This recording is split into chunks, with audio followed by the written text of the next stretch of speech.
네, 김경 서울시 의원입니다. 김경 시의원과 관련된 또 다른 금품 제공 의혹이 불거졌습니다. 또 다른 현역 의원을 언급한 녹취록이 있다는 보도가 나온 건데 김 시의원 측은 그런 사실이 없다며 반박했습니다. 딱 결과가 나자마자 그렇게 하겠다 하자마자 그게 실시간으로 이제 다 전달이 되고 김경이 전화 와가지고 그렇게 얘기를 한 거예요. 국민 여러분께 거듭 죄송하다는 말씀 드리겠습니다. 그런데 현재 제가 하지 않은 그런 진술 그리고 추측성 보도가 너무 난무하고 있는 것 같습니다. 예, 이게 보도로 알려진 사실이고 김경 시의원은 전혀 사실 무근이고 실제로 돈을 주지 않았다라고 하고 있긴 한데 현역 의원의 이름이 등장한 녹취록이 있는 것 같습니다. 일단은 강선우 의원 말고 또 다른 금품 제공 정황이 드러난 건데 어떤 이제 다른 정치권 인사와의 대화를 하는 과정에서 이름이 등장을 한 겁니다. 박수현 의원께 좀 여쭤볼까요? 네. 이게 뭐 어떤 의원이다 뭐 이름도 돌아다니고 지금 뭐 그런 상황인 것 같더라고요. 그러니까 지금 그 당 소속 의원들에게 이런 문제가 자꾸 이제 발생을 해서 선거를 뭐 앞두고 꼭 예. 선거가 아니더라도 네. 집권당으로서 정말 굉장히 좀 심란합니다, 마음이. 그러나 아까 주진 의원 말씀하신 대로 이것은 뭐 집권당이라고 해서 수사를 안 할 수가 있겠습니까? 예. 그렇지 않고 어쨌든 최선을 다해서 아주 엄중하게 신속하게 공정하게 수사를 해주기를 바라는 것은 뭐 저희 당의 입장인 것이고요. 예. 지금 현재 앵커께서 말씀하신 이 상황은 두 가지 버전이 있더라고요. 두 가지 버전? 예, 그렇습니다. 예. 그래서 한 버전은 지목된 그 의원과 문자 메시지가 있다는 것이고요. 네. 또 하나는 통화 녹취록이 있다는 것인데 예. 통화 녹취록에 등장하는 두 의원의 경우에는 오히려 그 녹취가 이 두 의원은 해당 사항이 없네라고 하는 것을 증명해주는 예. 그런 녹취입니다. 해당 의원과 아무 관계가 없고 자기들끼리 대화를 하는데 누구누구에게 뭘 해야 된다 뭐 예. 이런 것이어서 당사자와는 아무 관련이 없는 현재까지는 네. 그런 내용이고 또 하나는 이제 문자 메시지인데 이것도 금품과는 뭐 직접 내용이 아닌 뭐 누구를 통해서 잘 알고 있습니다, 들었습니다라고 하는 뭐 의례적 인사일 수 있는 그런 것인데 예. 이것도 뭐 조사는 해볼 필요가 있다 뭐 이런 것들이 좀 돌아다니고 있는 것이죠. 예. 그러나 분명한 것은 지금 이렇게 이제 이런 문제가 불거졌기 때문에 연속해서 이런 문제가 나오는 것이니까 좀 아까 제가 표현이 적당한지는 모르겠습니다만 좀 소속 의원으로서 저도 심란하다. 뭐 당이 좀 어수선해 보이기도 하고 예. 특히 아무리 이제 앞으로 이번 지방선거에서 공천을 정청래 대표가 클린 공천을 하겠다라고 제도도 만들고 다짐도 하고 교육도 하고 해본들 이런 것들이 자꾸 불거지면 과거의 일이지만 네. 앞으로 일어날 이번 2026년 지방선거 공천에 대한 신뢰도도 담보할 수 있겠는가라고 예. 하는 이런 문제들까지 다 연관이 이제 되는 것이죠. 예. 뭐 일단 김경 시의원 측에서는요. 해당 녹취에서 언급된 정치인이나 뭐 또 다른 누구에게도 금품을 제공한 사실이 없다 이렇게 반박을 하고 있고요. 그 대화를 유도한 사람이 본인과 이제 어떤 경쟁 관계였기 때문에 질문을 좀 유도했다 이런 얘기를 또 하고 있는데 주진우 의원은 이 해명을 좀 어떻게 들으셨습니까? 저는 저 해명을 잘 못 믿겠습니다. 왜냐하면 지금 잘 못 믿을 수 믿기 어려운 변명을 한 게 지금 여러 차례거든요. 예. 저번에 김민석 총리가 서울시장에 출마하는 것을 돕기 위해서 당원을 3,000명 정도 민주당이 가입을 시키고 예. 그 당비 1,800만 원을 김경 서울시 의원이 대신 대납하겠다는 녹취가 버젓이 터졌거든요. 예. 그때 뭐라고 했냐면 그냥 김민석 총리와 관련돼서 인사치레를 한 것이다. 근데 인사치레를 하는데 3,000명이라는 당원이라는 숫자가 나오고 네. 그 당비를 대납한다는 구체적인 논의가 나옵니까? 그렇지는 않거든요. 그리고 이번에 강선우 의원 1억 관련된 이슈에 있어서도 처음에 김경 서울시 의원의 입장이 무엇이었습니까? 돈을 준 적이 없다였어요. 그게 처음 입장이었죠. 네, 첫 입장이었죠. 첫 입장부터 완전히 어떻게 보면 국민을 속이고 들어간 거지 않습니까? 이제 입장을 번복해서 1억 원을 줬다라고 하고 이제 반환받았다라고 하는데 저는 반환받은 부분에 있어서도 저는 철저히 검증해야 된다라고 보거든요. 그러면 현금이 어디서 나서 강선우 의원이 어떤 자금원으로 예. 김경 서울시 의원한테 반납을 했겠느냐 이 부분을 따져봐야 된다라고 생각하고요. 그러다 보니까 저 부분을 지금 좀 놓치고 있는 부분이 있는데 저게 지금 경찰에 수사 의뢰된 것은 예.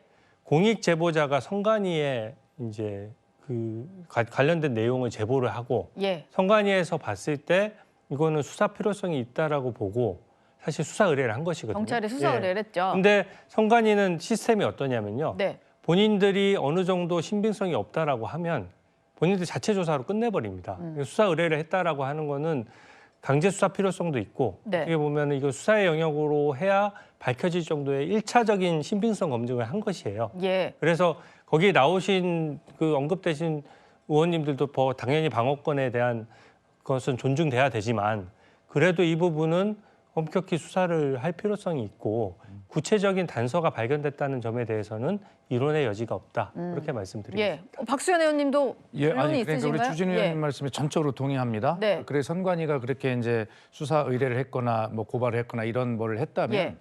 당연히 무슨 어느 정도의 뭐 신빙성이나 이런 걸 있으니까 했겠죠. 예. 그렇기 때문에 철저한 수사가 필요하다는 입장을 거듭 다시 한번 밝히고요. 네. 주진 의원님 말씀 중에 이제 김민석 국무총리 이야기가 나왔지 않습니까? 그거는 뭐냐면 김경 저 의원이 이제 강서구의 지금 서울시 의원인데 네. 본인이 국민의힘 소속의 구청장이 있는 영등포 구청장으로 출마를 하려고 했다는 거예요. 네. 그러다 보니 출마하기 위해서 입당원서를 모집해야 되잖아요. 그 과정에서 이제 김민석 국회의원의 지역구 아닙니까 거기가. 그러니까 이게 김민석 의원을 도와주려고 하는 거야라고 본인이 네. 그렇게 자가 발전을 해서 만든 것으로 그렇게 이미 그것은 당 조사에서 나온 것이거든요. 그렇기 때문에 혹시라도 김민석 국무총리가 매우 중요한 위치에 중요한 역할을 하고 있는데 이 사건과 무슨 결론이 난 문제를 다시 꺼내서 권관이 있는 것처럼 우리 시청자들께서 오해를 받으실 수 있을까 봐 제가 그 부분은 좀 정리를 하고 넘어가겠습니다. 그 부분에 대한 반론을 또 주셨습니다. 김경시 의원 얘기를 하나 더 해볼까 하는데요. 김경시 의원이 가족회사를 둘러싸고 논란도 계속되고 있습니다. 과거에 동생의 회사와 서울주택도시공사 간의 계약에 도움을 주는 듯한 발언을 한 적도 있었습니다. 청년 같은 경우는 31대 1 정도 나왔고요. 그러면은 이게 지금 청년은 그렇게 수요가 많은데 지금 공급이 부족한 거고 청년 매입 임대주택에 더 늘리는 것도 또 하나의 좀 방법이 아닐까 이런 생각을 하거든요. 예, 이게 SH공사와 김경시 의원의 동생 업체가 이제 계약을 맺게 되는데 그 전에 이런 얘기를 했다는 거예요. 청년 매입 임대주택을 더 늘려야 된다. 이현종 위원님, 네. 뭐 연관이 아예 없어 보이진 않습니다. 어떻게 들으셨나요? 그러니까 이제 서울도시주택공사가 서울시가 이제 서울 지역의 어떤 짜투리 땅이나 이런데 예를 들어서 민간인들이 오피스텔을 이렇게 지으면 그걸 예. 청년주택으로 해서 이제 매입을 하는 제도가 많았어요. 그러니까 네. 청년들 주택을 좀 더 늘리겠다는 목적으로 했는데 문제는 이제 김경 시의원 같은 경우는 한 7개 법인을 운영했다고 그래요. 예. 본인의 남동생이 이제 이런 시행사라든지 이걸 운영을 해서 천호동 쪽에 이제 오피스텔 건물을 지어서 그걸 이제 SH공사에 파는 거죠. 팔고 이제 이 법인을 해산시켜 버리고. 네. 그러니까 이런 작업을 한 거예요. 근데 문제는 본인이 서울시에 도시계획위원회가 있습니다. 그러니까 서울시 의회에 네. 그런 계획들을 하는데 예. 이걸 더 늘려야 된다. 이런 것들을 하면서 실적으로 본인은 본인 동생 관련해서는 이런 사업을 하고 그래서 아마 제가 알기로는 오세훈 시장이 이런 현장 점검을 해서 지금은 이걸 많이 줄인 모양이에요. 예. 근데 이제 당시에 시의회와 또 서울시 측에서는 이런 목적으로 해서 서로 어떤 이렇게 많이 짓고 매입해주는 이런 것들이 꽤 있었던 모양입니다. 그러니까 그런 걸 비춰보면 결국은 이제 김경 시의원이 예. 본인의 어떤 경제적인 이득을 위해서 본인의 가족들이 이것뿐만 아닙니다. 본인의 네. 뭐 사무실에 뭐 임대를 준다든지 그다음에 교육 관련된 사업을 갖다가 본인 서울시 거를 갖다가 본인 동생이 한다든지 뭐 이런 건수로 해서 꽤 많은 사업들을 해왔더라고요. 예. 결국 시의원이 자기의 권한을 이용해서 자기 가족 사업을 한 게 아니냐 이런 지금 의혹들도 있고 이것도 아마 저는 중요하게 수사를 해야 될 것 같습니다.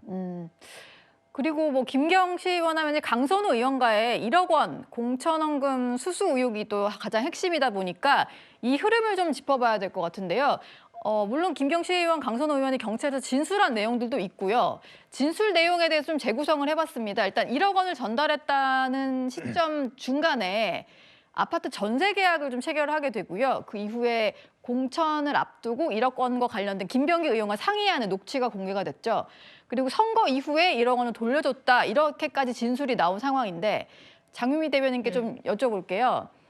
이 1억 원의 흐름에 대해서 3명의 말이 다 엇갈리다 보니까 이게 어떻게 좀 이걸 진실을 밝혀야 될지 모르겠는데 경찰이 좀 어떤 부분을 들여다볼 걸로 예상을 하시나요? 일단 출발의 전제는 뭐 정파적인 걸 끝나서 1억을 수령했다라는 걸 전제로 강선우 의원이 이야기한다고 수사기관은 볼 겁니다. 네. 그러면 그 이후에 누가 받았는지와 관련해서 3자의 말이 다르지 않습니까?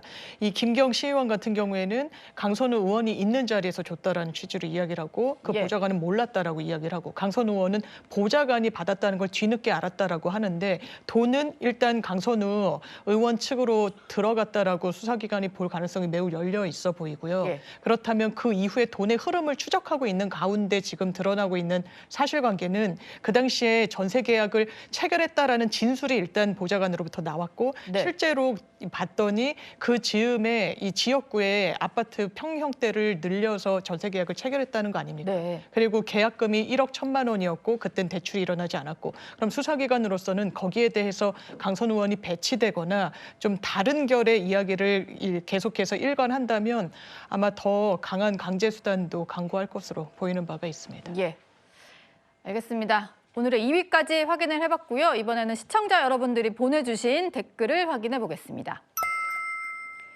대중의 사랑 충분히 받으면 돈 욕심 내지 말자 이런 댓글을 달아주셨는데 아직 차은우 씨 관련해서는 확정된 건 아니니까 조금 더 지켜봐야 되지 않을까 싶고요. 다음 댓글입니다. 당사자 잘못의 화살은 당사자에게만, 임성근 셰프의 가족에게 향하는 비판은 하지 말자 이런 댓글입니다. 네, 선거의 여왕이 이번엔 설득의 여왕이 됐네. 박근혜 전 대통령이 단식 중단을 설득한 것에 대한 댓글을 보내주셨고요. 쇼핑백만 받고 돈은 안 받았다. 강선우 의원의 진술로 좀 알려진 부분에 대해서 댓글을 주셨습니다. 오늘의 마지막 댓글입니다. 온 가족이 모두 피의자 신분이네. 김병기 의원과 관련된 수사 의혹에 대해서 댓글 보내주셨습니다.